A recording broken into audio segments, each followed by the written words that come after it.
If you're a podcast host, listen up, this one's for you. My name is Allie Jackson. I'm the host of Finding Mr. Height, a dating and relationship podcast that I've been doing for 4 years now, sharing my positive and practical approach to dating that's built on my own life experience. And I wanted to share another experience that I've had, my secret behind monetizing my show. It's called Red Circle, and I was just telling my colleague about how much I love their platform. With Red Circle, not only am I getting a seamless hosting experience, but I also love the support I receive in ad sales. It's not just typical ad sales either. It's targeted opportunities based on my show and my life. And the platform is super simple. You just set your preferences and Red Circle matches you with sponsors that align with your show. You can vet every opportunity and their platform gives you great analytics. More recently too, my Red Circle team has brought me opportunities outside of my podcast on social media to really augment the podcast partnerships, bring them full circle. I just can't recommend them enough. If you want to give it a try, go to redcircle.com to get your free trial. That's redcircle.com for a free trial.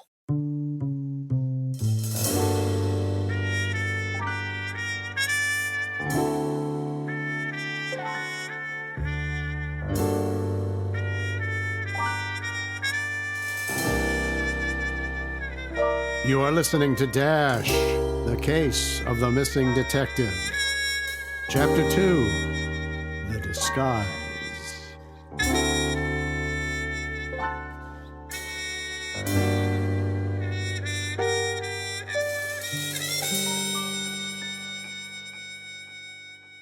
Months have passed since the night at the Turnstile Motel. The night a hulking monstrosity barreled through the door and just about slaughtered us all. But it didn't. I stopped it. I prevented a bloodbath by exploding. Or at least something inside of me did, anyway. Like some force inside of you came out. Blinding lights, deafening sound, and... Kablam! It was gone. Just gone. It was you who exploded. It was you! That's the way Sal and Cindy explained it. I don't remember what happened. All I recall was that a monster almost ripped away the 2 people I got left in this life. The only 2 who give a damn, anyway. No one else is going to die because of me. No one! And then everything goes white. I stopped it. I saved my friends, the 2 who stuck so close through all of it. But at this moment, it feels like that monster succeeded. Because they couldn't feel further away. That motel room looks like a war zone. Cindy is hurt, and I have to clean all this up. You have to clean it up? Again. What do you mean you have to clean this up again? I'm fine, I'm alive. But we need to figure this out together. We're all involved. We're all on the same team. This isn't a conversation. This is a conversation, damn it. There hasn't been much conversation since that night. As for Sal, well, about 2 weeks back, he randomly phoned and offered to drop by after his shift, just to shoot the breeze with a beer or 2. It was unexpected, but welcomed. I'm on duty till 9, but I could swing by for a few. If you got the time, it'd be good to see you, pal. Real good. Great. I'll be there. However, Sal never showed, which, in turn, forced me to seek alternate company.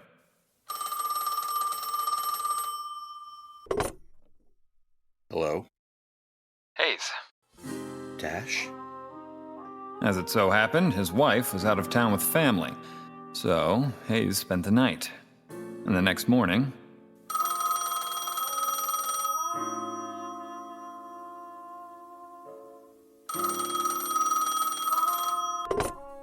Hello? Is Dash there? No, he's... indisposed at the moment. Indisposed? He's in the can. Ah. Well, tell him Sal said sorry about last night. Something came up. Last night? Yeah. Can you let him know? Is this Officer Sal McGill? Oh, he mentioned you. Dash, that is. That right. Of course. My name is... Look, I gotta go. Just give him the message, and thanks. Hayes, did I hear the phone ring? Yeah, that was Sal McGill on the phone. Sal, Wait, you answered my phone? He said he's sorry about last night. Something came up. He did? Yeah. I guess you phoned me after it was clear he wasn't coming? I guess I did. I guess you did. And I haven't heard from Sal since. Hayes, well, since our blow-up from the previous evening, I don't exactly know when I'll be hearing from him again. Cindy, on the other hand, I see every day. Morning. Get a watch. I'll have you know, it's 11:57 a.m. It's still morning. Swell.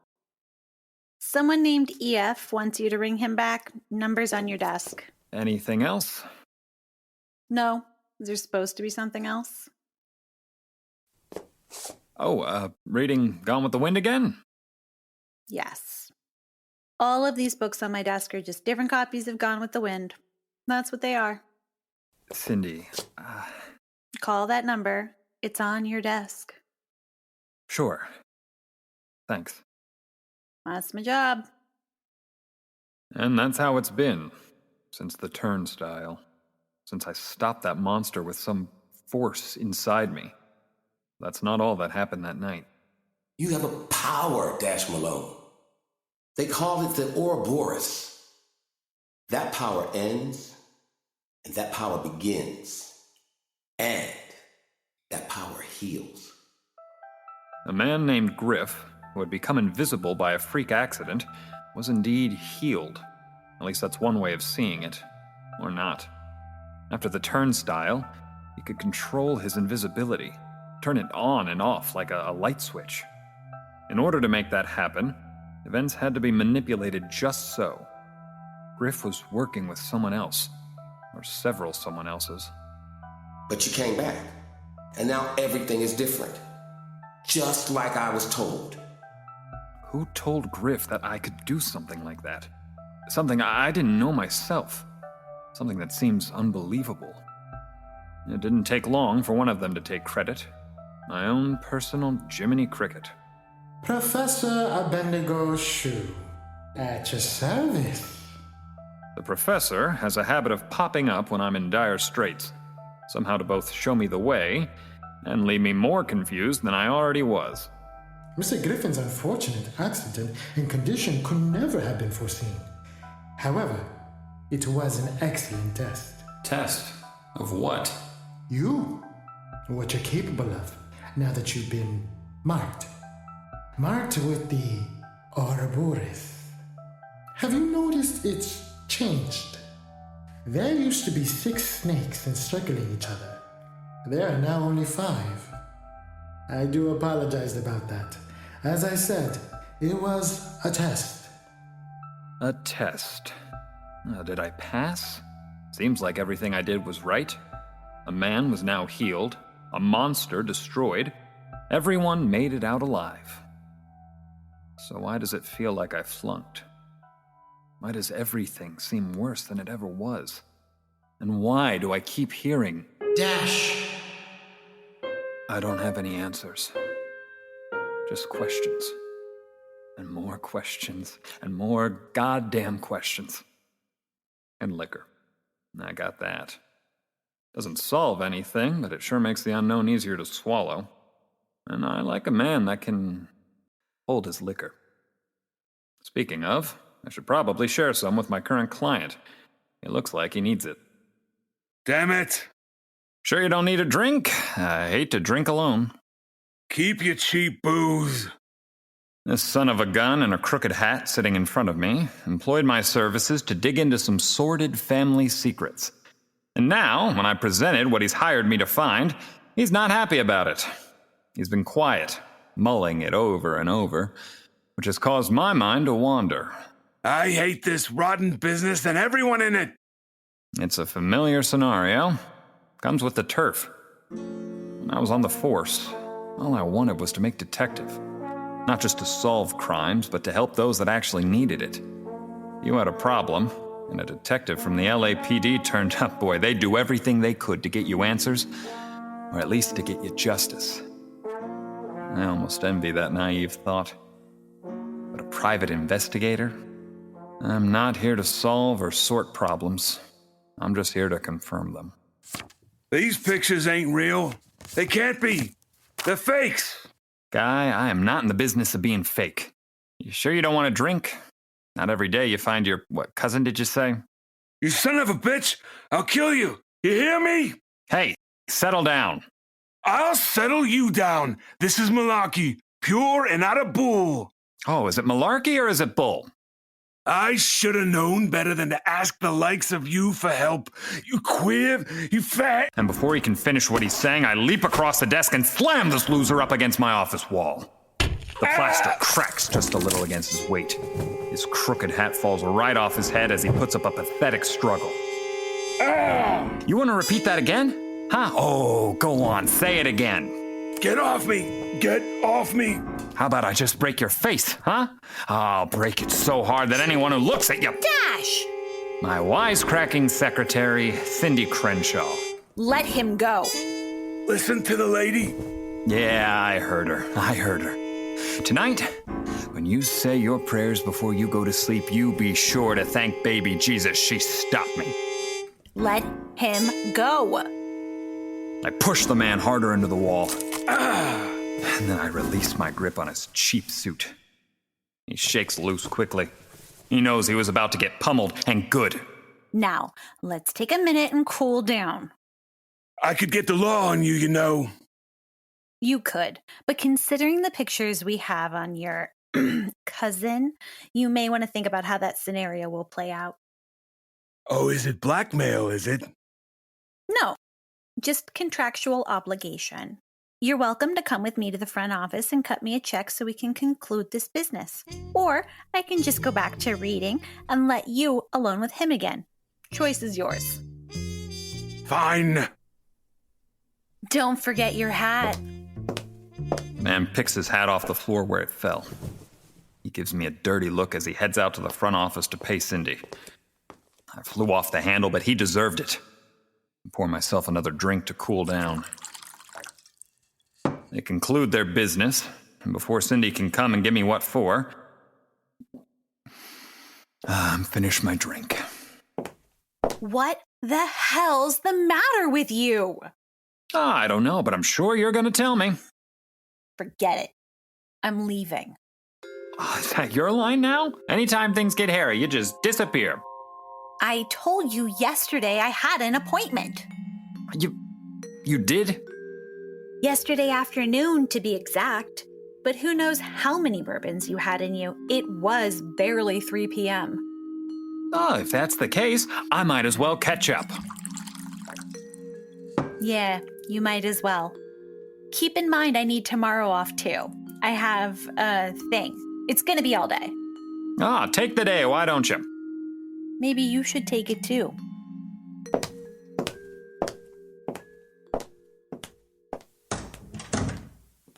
Cindy leaves quickly. Click-clack of the door sticks in my ears for hours, until I see the LA Sun tell the city it's quitting time. At least for some. For others, it's just getting started. The front office door opens, and a voice from the past enters. Hello? A voice I could never forget. Anyone here? A voice that could melt the moon at midnight. Dinah Daquiri Dawson.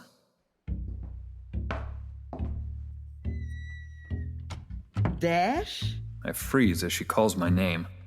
I place the empty glass that contained my third whiskey on the desk and run my fingers through my hair, just to make sure it's not too much of a mess.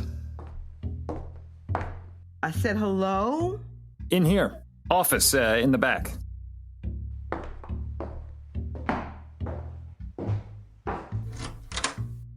Hello, Dash. It's been a while. Dinah. My, look at you. Look at this place. Yeah, it's not much. Not much to some people. Might be too much to others. Please, sit down. Can I get you a drink? How many would it take to catch up to you at this moment? It's been a long day. From the looks of it. Thank you for the offer, but I'll pass. I gotta sing tonight. You know I don't have my first daiquiri till after we finish playing. How can I forget? Is Smitty still there behind the bar? Who else? How are things at the Half Moon Street? Missing that mug of yours? Hell, Dinah.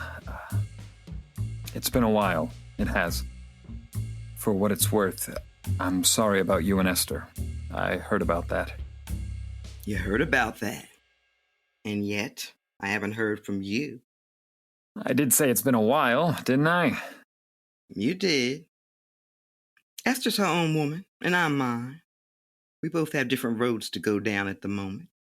Maybe one day they'll cross again. Maybe they won't. A good way to look at it. That doesn't mean my heart's not in pieces. But every night I perform, I put it back together, one piece at a time. It's the way I survive. I got to. I'm a businesswoman after all. Cheers to us working women. I did see your name on the door. Dashell Malone, Private Eye. I like the way the word "I" is designed. I wish I could take credit for that bit of flair. Either way, it's nice. Which brings me to why I'm here. Which brings us there. Dinah, if it's protection you're after, you know I can't. I got no influence, not anymore. In fact, nowadays, I got less than none. There you go. Dash Malone, always selling yourself short. I got a secretary and a liquor habit to pay for, so I'm selling myself however anyone will take me. Speaking of which, do you mind if I... Hold on a second. Don't pour another. I need you alert. Or as alert as possible. I'm not looking for protection. It's something else. You know I don't like to come downtown. The white people look at me more suspect than other places. Not to mention there's no place that'll serve me a cup of coffee. I say this so you understand. This is important. You got me? Loud and clear. What's happening? People are disappearing. People. From the Half Moon Street. Patrons, customers, regulars who come every night. Chickens who just found us out. Gone. All at once? No, one at a time. Been happening for as early as last year, I think. That's quite a bit of time. Took me longer than it should have to catch on, but once I did, it's all I can see. All right. You're saying patrons of the Half Moon Street have stopped turning up. Maybe those queers got married, like real folks. Dash! I'm serious. Bullock should have a section of greeting cards called Lavender Marriage. I'm sure they'd sell well. It's not that. Who's gone missing, specifically? It's men. Only men. Maybe Vice nabbed them. The Times had it a few weeks back. Reported over 1,000 sexual deviants arrested last year alone. Numbers higher than that. They don't report the ones that don't make it. Yeah. But this isn't Vice. I know plenty who've been arrested for lewd conduct, sexual deviancy, cross-dressing, whatever stupid charge they got. Those people don't disappear like this. There are usually court dates, names in the paper, something you can track. Hell, the cops even call places of employment just to tell them, surprise, your son was caught kissing another man below the belt, and now he'll be a registered sex offender for the rest of his life. You're forgetting I know all about that. Story of my life, actually. I'm not forgetting. I was there for the whole thing. This isn't that. What is it, then? I started making a list. All the ones who've gone missing. It was long. We had a chicken running around recently. Cute as can be. You should have heard the way he cheered for me. Reminded me a little bit of you when we first met. I always loved the way you sang. However, I was never much of a chicken. I guess not. This boy's name was Tanner. He was the last name that made my list. Gone. Disappeared. I asked around. Found out where he was staying. His landlady told me she had to send his things back to his sister in Colorado. Aren't you a regular sleuth? It was the same story with every other name I had on the list. Just gone. Nobody knew a thing. No. Some had actually been reported missing to the police. Fat lot of good that'll do, especially in this city. What exactly do you need me for? It sounds like you could put me out of business with all the detective work you've done. Dash, I got a list of names, but no answers. I can't sit on this and let another one go missing. Come back. Come back to the Half Moon Street. Dinah. I wouldn't be here if I had anyone else to turn to. You've done enough for me, but this isn't about me. Help me find out what's going on before someone else disappears. Speaking of disappearing, does the name Griff mean anything to you? Griff? Why do you ask? We had a run-in recently. Realized we had met before, at the Half Moon Street. He said he knew you well. I did know him well. He used to play trumpet for us. That sucker up and left me high and dry. I was more worried than I was mad. Disappearing was not like him. You don't have Griff on that list, do you? He's doing fine. I can vouch for that. Oh, I know. A few weeks back, Smitty found an envelope on the bar, just laying out in the open. Inside was a letter from him, apologizing. Even stuck some money in there. Yeah, he does that. When he disappeared, that's what finally made it click. What made me wake up and see what's going on, right under my nose in my own damn bar. Dash. I can't. This isn't a favor I'm asking. I'm paying. Extra. Whatever you need. Dinah, I won't take your money. Why? My money is as green as anybody else's. It's not about the money. You know why I can't do this. I know what you've been through. I know what you've had to do. But I've been holding the line out here. I've been making sure the Half Moon Street is safe. I can't do that on my own anymore. Someone is attacking us. Help me stop them. I'm sorry. I am, but I can't. Not to bring this up, but I'm gonna. If this happened while you were on the force, when you were a cop, you wouldn't hesitate. That's not fair. Doesn't mean it's not true. I'm not a cop anymore. Then what are you? I'm a third-rate private dick who can barely keep the lights on. Looks like the lights are on to me. Or keep the people he loves alive. People could be dying now. People just like you. Like me. There was a time everybody in this town wanted to be Dash Malone, big hero cop. What nobody knew was that big hero cop risked his reputation to keep people like him, people like me, safe. Until that big hero cop got found out, and he lost his reputation, he lost his influence, he lost everything. And what good is he now? If you lost everything, then you got nothing to lose. I'm not saying yes, but let's assume you're correct, and there's someone who knows how to get into the Half Moon Street, who'd want to try and make people disappear, or worse. Any idea who'd be doing it, who'd want to do something like that?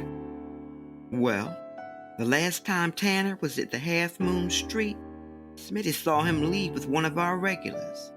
Regulars? His name is Mitch. Now, I asked Mitch personally about this, and he said... Tanner? Yeah, I know Tanner. That cute little chicken went home with me a few nights back. He was a wild one under the sheets. What a night we had. Haven't seen him around since. Why are you asking?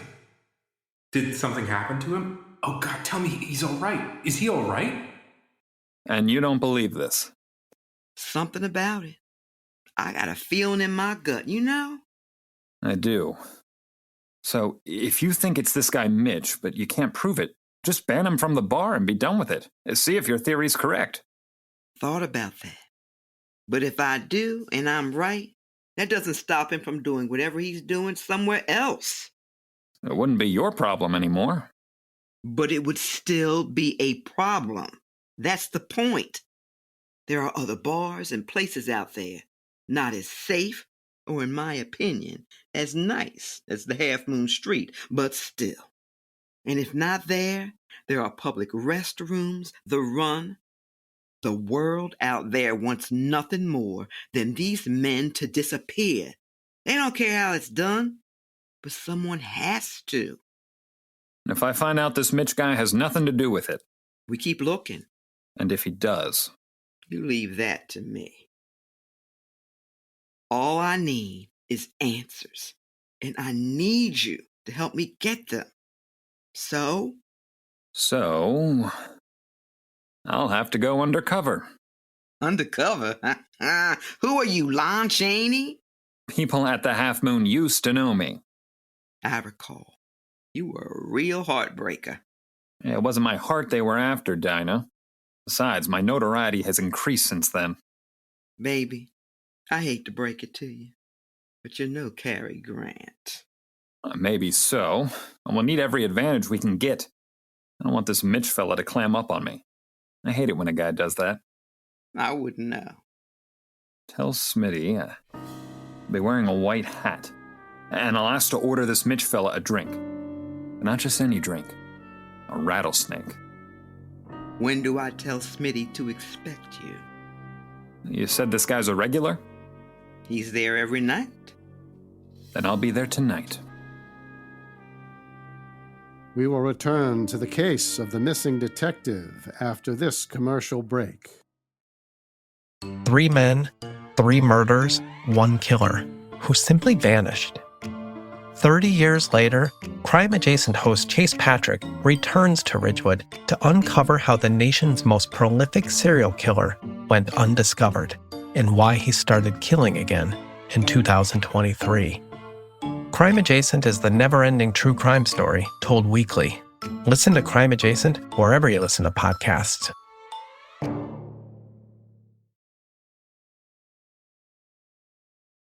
We now return to the case of the missing detective. Several hours, and another whiskey later, I'm at my apartment. Shower and a shave seemed in order if I was going to step back into the Half Moon Street. The water pours over me, and the day washes away. The fight with Hayes, the fight with Cindy, the fight with the client. How I snapped when he called me a... So much fighting. I've been in an exile of sorts since my public disgrace. Every paper and radio show in L.A. labeled me as L.A.'s #1 queer. I heard it even made the papers in Chicago, New York, Philadelphia. Hero, cop, a homo. I'll never forget the first time someone yelled at me in the street. You fairy! You've got no right to be walking the streets free. That was one of the nicer sentiments the Angelenos ever gave me. People threw things at me, kicked me out of their stores, the works. I might have well been a leper. And of course, it being Hollywood land and all, I had reporters after me too. They pursued me well after the news had left the headlines. Malone, you still walking around free? How come you ain't in jail, huh? How'd you do that? People want to know. On top of that, every cop on the LAPD that wasn't Sal felt personally betrayed by me. And they all wanted to do something about it. Look who it is. Why, if it isn't Dash Malone. What you doing, Malone? You meeting up with some queers around this way? That why you here? Huh? Search the place. The places and the people I used to know.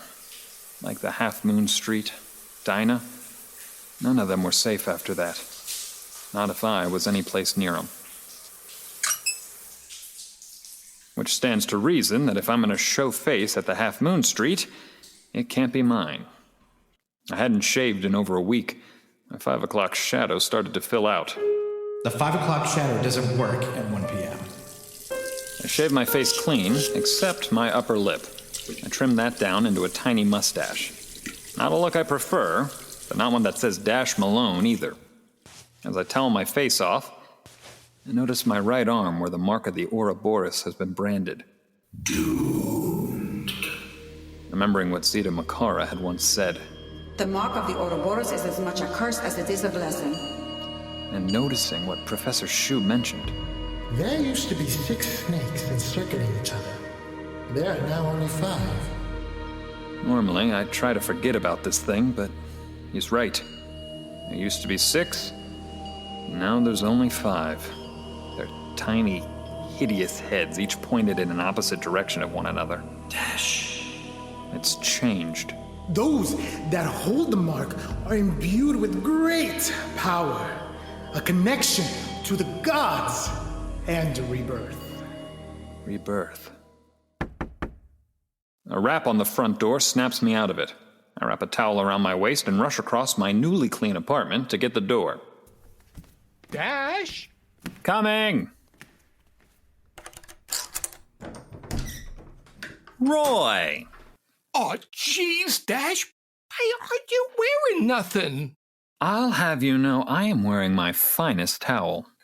Quit being cute. I don't got time to mess with you. What's the matter? You don't like what you see? You gonna let me in? I got what you asked for. Oh, by all means. Thank you. Roy Bailey, Hollywood extra extraordinaire. I met Roy when I was on the force. Caught him in the washroom with another fella. I kept him out of jail, and since then he's been more or less in my back pocket. A place he'd like to be, even if he doesn't want to admit it. Making me wait outside. Someone could have seen us together, you know. I'm up for a part at Warner's soon. I loved you as town person number 1 in that Hepburn picture. Why you gotta be such a wise guy? Because I like to get under your skin. It's so easy. Ah! Relax. Can I get you a drink? I got ice. No, I have to get home. Mother making dinner? As a matter of fact, yes, she is. Oh, well, give her a kiss from me. I won't. Do you want to see what I got for you or not? Yes, dear. What did you bring home from work today? Is there a reason you're being a bigger jerk than normal? I'm just nervous the boys won't like me. You look trim, more so than usual. It's my steady diet of bourbon and gin. The mustache is an interesting touch. Makes you look like a young Ronald Coleman. Was that supposed to be a compliment?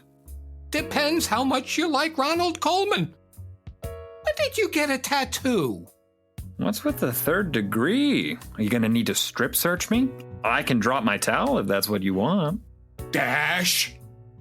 Oh, you're no fun. Might as well show me what you brought. I think this will fit, but you'll need to try it on. Out of a hat box, Roy pulls a blonde hairpiece. What do you think? It looks like a skunk got run over by a bottle of bleach. Best I could do with last-minute notice. You know I had to call in a few favors for this. Don't get me wrong, I appreciate it.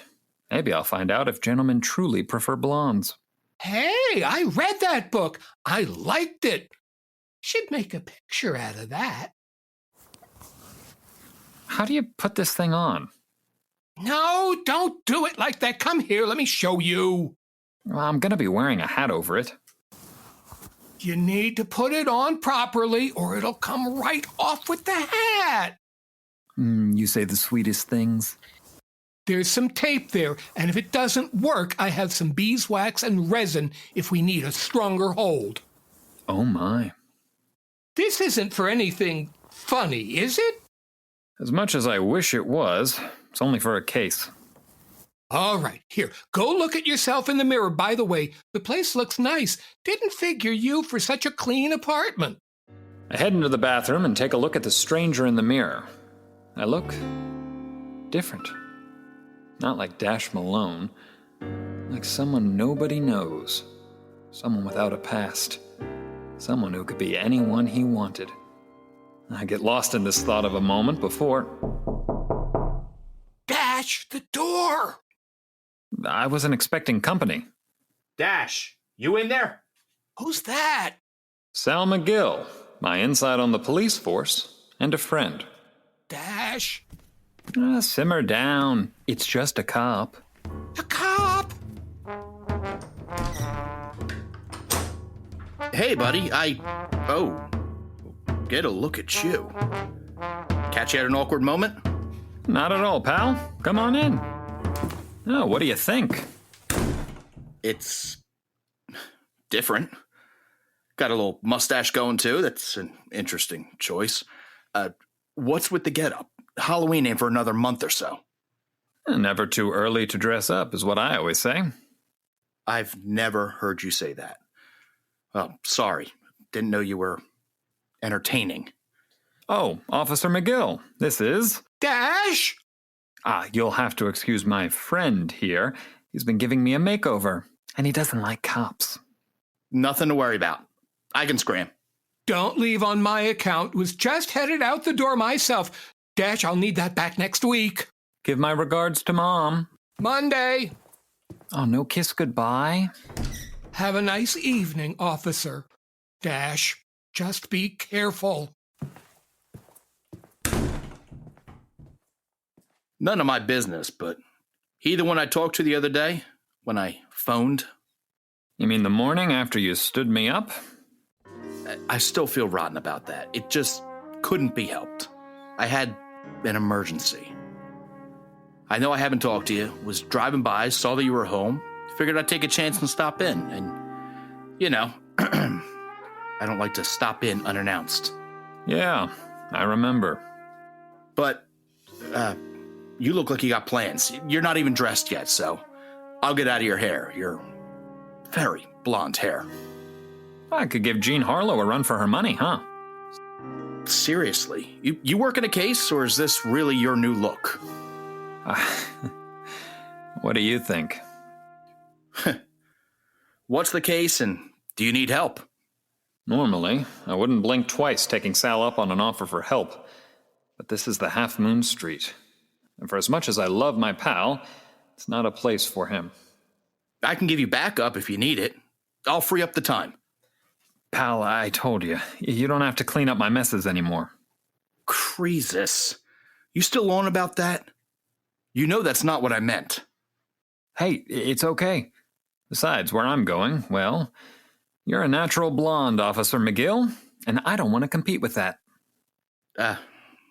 All right. Whatever you say.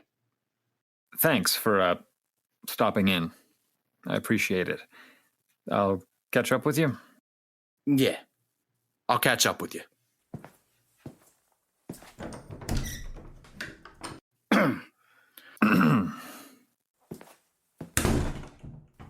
Sal walks out the door, and a sudden guilt starts tugging at me. A familiar guilt. The guilt of not telling him the whole story. The guilt of keeping things from the guy who's been through hell and back with me. But guilt gets you guilty. I gotta keep my ledger clean. I take cold comfort in the fact that I know Sal hasn't been giving me the full story either. My mummy told me so. You have a son. I wonder, when will you tell your wife about him?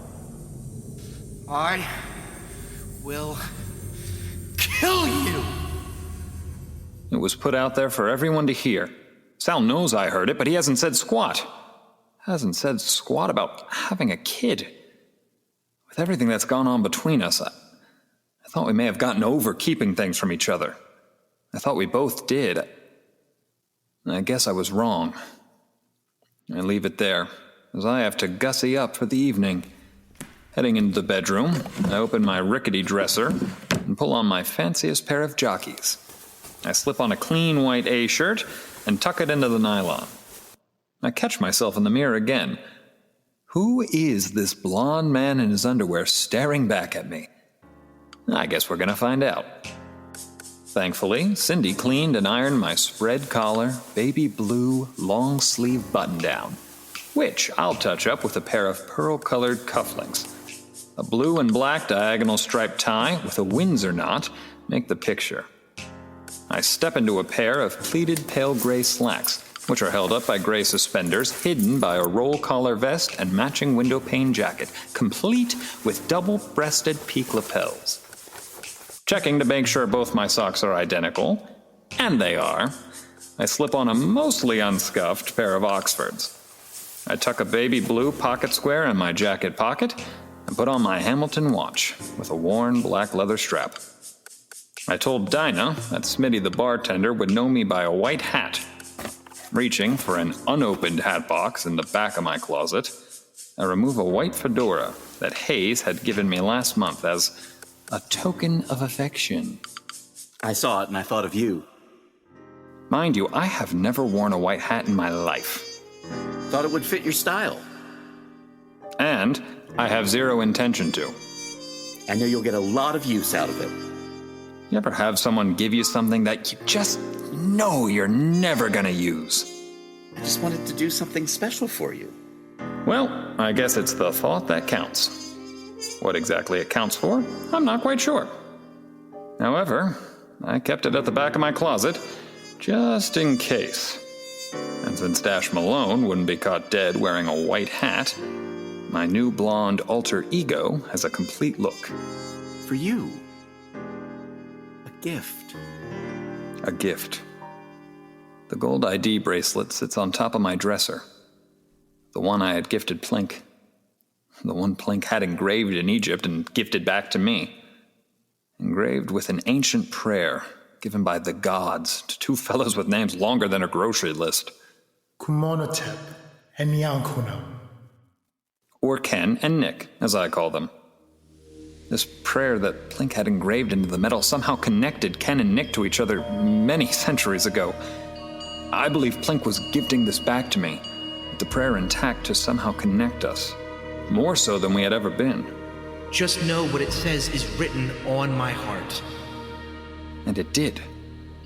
When I recited the prayer in front of Impetu, the mummy, it freed all of the lost souls that he had collected, including Plink's. Recite it! You know it! It is etched into your soul! My soul. I pick it up to clasp it around my wrist, but as I do,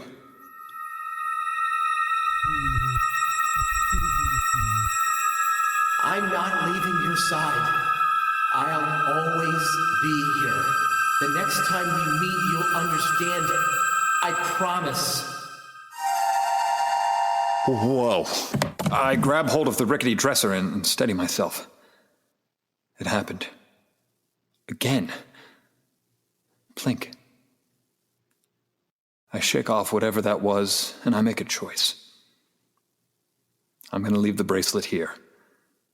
Whatever that was, it's important. But I'm not going to figure it out tonight. No. Tonight isn't about that at all. Leaving the bracelet on the dresser, I get one final look at myself in the mirror, and I enter the night that's been calling me.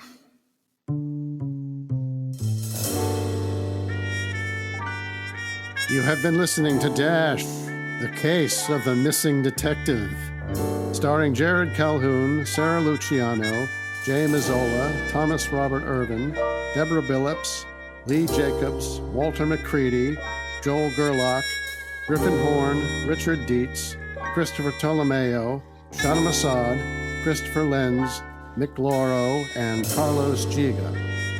Written and directed by Dave Ebersole. Sound design by Mick Loro.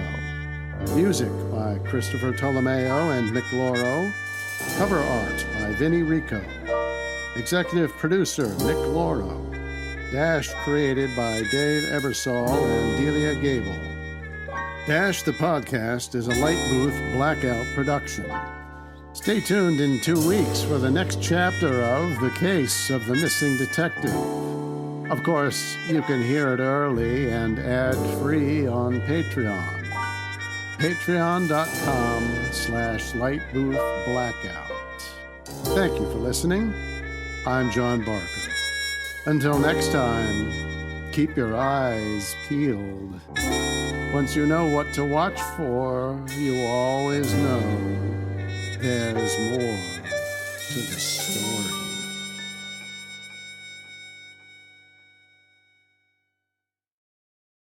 If you're a podcast host, listen up, this one's for you. My name is Allie Jackson. I'm the host of Finding Mr. Height, a dating and relationship podcast that I've been doing for 4 years now, sharing my positive and practical approach to dating that's built on my own life experience. And I wanted to share another experience that I've had, my secret behind monetizing my show. It's called Red Circle, and I was just telling my colleague about how much I love their platform. With Red Circle, not only am I getting a seamless hosting experience, but I also love the support I receive in ad sales. It's not just typical ad sales either. It's targeted opportunities based on my show and my life. And the platform is super simple. You just set your preferences and Red Circle matches you with sponsors that align with your show. You can vet every opportunity and their platform gives you great analytics. More recently too, my Red Circle team has brought me opportunities outside of my podcast on social media to really augment the podcast partnerships, bring them full circle. I just can't recommend them enough. If you want to give it a try, go to redcircle.com to get your free trial. That's redcircle.com for a free trial.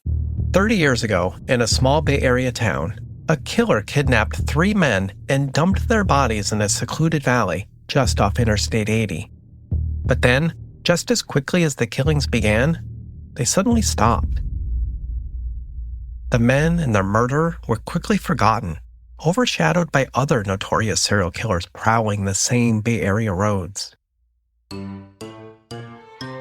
In this season of Crime Adjacent, host and serial killer survivor Chase Patrick returns home to uncover what really happened in Ridgewood and to answer the question once and for all: how could the most prolific serial murderer in American history slip under the radar for so long? Crime Adjacent is the never-ending true crime story told weekly. Listen to Crime Adjacent wherever you listen to podcasts.